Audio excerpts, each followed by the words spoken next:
పూర్వజన్మ వాసనలు ఏమైనా ఉండొచ్చా? ఉంటాయి. గత జన్మకు మనకు లింక్ అయి ఉంటాయి. అవునా? అన్ని రుణానుబంధం చెప్తే కదా సార్. ఓకే. ఇప్పుడు మీకు కర్మను బేస్ చేసుకున్నాం కదా సార్. ఇప్పుడు మళ్ళీ కర్మ బేస్ చేసుకుంటే అదే అవుతుంది సార్. మన గత జన్మల ఏమేమి ఉన్నాయో అన్నీ లింక్ అవుతాయి.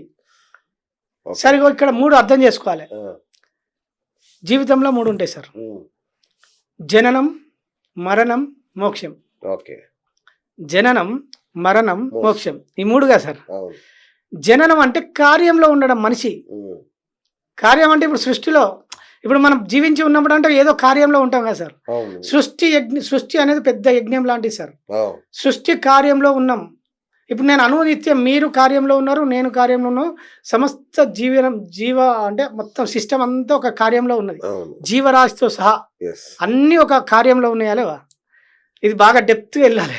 అదే అదే అదే అదే. పరిశోధిస్తే కొంచెం మనం పరిశీలిస్తే అర్థమవుతుంది. ఇది జననం. మరణము అంటే గుప్తంగా ఉండడం, అంటే కనబడకుండా ఉండడం.